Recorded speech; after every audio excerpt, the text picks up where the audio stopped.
De volta com TV Revista, agora 12 horas e 26 minutos. Está em cartaz em todo o Brasil o filme Revoada, a última vingança do cangaço, que conta a revolta dos remanescentes do bando de Lampião após a morte de seu líder. Converso agora com o cineasta José Humberto, roteirista e diretor da obra. Seja muito bem-vindo. Boa tarde. Boa tarde, Juraci. É um filme que promove um grande finale, né, digamos assim, do cangaço, não é isso? Sim. Como é que funciona essa história? Bem, é um filme baiano, né? Toda a equipe, tanto o elenco como a equipe técnica, também é baiana, né? E tratamos da temática do cangaço, ou seja, o final do cangaço. O filme tem início exatamente no momento em que Lampião morre, né? E fica o último bando do outro lado do Rio São Francisco, né? E esse último bando promete vingar o seu chefe, né? Então, esse bando, que é constituído de 7 homens e 2 mulheres, né, vão atravessar o filme através dessa promessa de vingança, né? Então, é por aí. E como é que foi a pesquisa, né, para fazer esse recorte da história do cangaço? Como é que partiu a ideia para se debruçar sobre o assunto? Bem, eu tenho um filme de curta-metragem chamado A Musa do Cangaço, feito em 1982, que é um documentário sobre Dadá, né? A mulher de Curisco do bando de Lampião. Bem, além desse filme, eu também publiquei um livro, né? E logo depois escrevi o roteiro, né? Então, pesquisei em muitos livros, né? Também no cinema brasileiro, né? Porque é bom que a gente frise, que pouca gente sabe, que Lampião fez cinema, né? Então, através do libanês cinegrafista Benjamin Abraão, em 1936, foi realizado um longa-metragem que foi preso na época do Estado Novo, a ditadura no Brasil de Getúlio Vargas, e esse filme foi preso como um filme subversivo, né? Depois, tivemos O Cangaceiro, de Lima Barreto, um filme premiado no Festival de Cannes e que teve um sucesso estrondoso, não só no Brasil, mas no mundo inteiro, sobretudo na Europa, né? E a seguir tivemos um boom de um ciclo chamado Nordeste, onde se realizou vários filmes sobre o cangaço. A gente tem aí algumas imagens do filme rodando e eu quero falar agora sobre o elenco, porque tem um elenco de peso. Jackson Costa, Nelito Reis, Ana Lu Tavares, Aldri Anunciação, uma turma muito boa que está no elenco do filme, né? Sim, são pessoas muito talentosas, né? Que têm experiências em teatro, como também em cinema, em televisão, né? Então, trabalhei com eles todos de uma maneira muito penetrante, muito rica, onde elaboramos, antes das filmagens, vários laboratórios, né? E dei toda a liberdade de criação, né? Onde eles se sentiram muito à vontade, né? E a nossa atriz, Ana Lu Tavares, por exemplo, foi premiada como melhor atriz no Festival do Piauí. Além de outros prêmios, como direção de arte, maquiagem...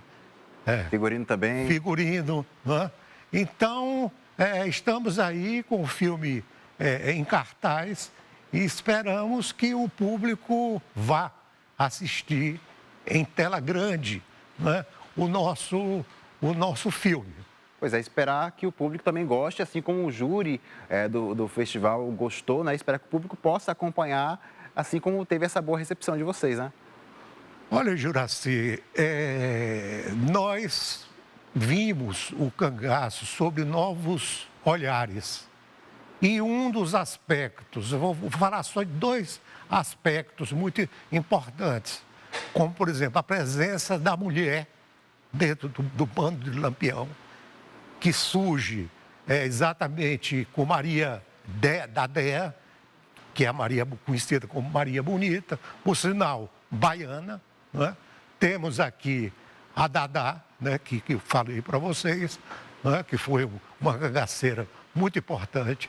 Então, a mulher é algo assim único no mundo, né, porque o banditismo tem no mundo inteiro.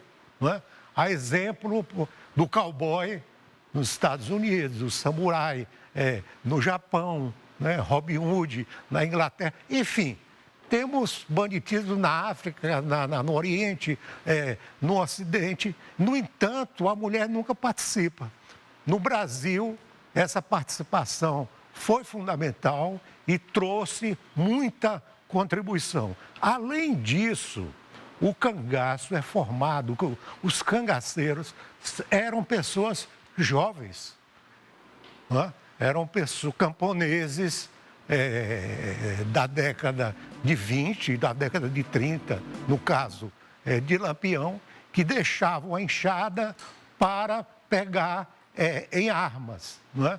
Então, por exemplo, Dadá entrou no cangaço com 13 anos, Lampião entrou com basicamente 17, 18 anos. Tinha até menino no cangaço com 7, 8 anos. Não é? Então, eu levo em consideração esse aspecto do cangaço como um fenômeno de juventude, ou seja, a nossa juventude transviada do sertão. A gente tem umas imagens muito bonitas aí. Onde ocorreram as gravações? Na Chapada Diamantina. Dá para perceber as imagens muito bonitas, né? Não é por acaso que a gente escolheu a Chapada Diamantina. Não é porque, por exemplo, o Curisco, ele morreu na Chapada Diamantina. Quer dizer, o pessoal estava fugindo do cangaço, porque a ideia deles era abandonar o cangaço, né? Então, a Chapada Diamantina funciona como uma paisagem onde a água é de fundamental importância. Como antes, o cangaço era geralmente visto na seca, na caatinga, né? Sem água.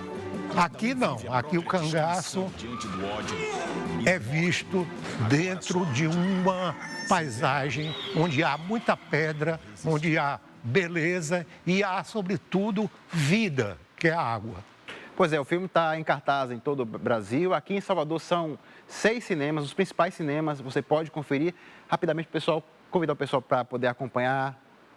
Olha, a gente está com exibição do filme, com sessões no Cine Glauber Rocha, no cinema do museu, lá no Corredor da Vitória, no MAN, e em alguns shoppings, como, por exemplo, o Shopping Bahia e o Shopping Salvador, me parece.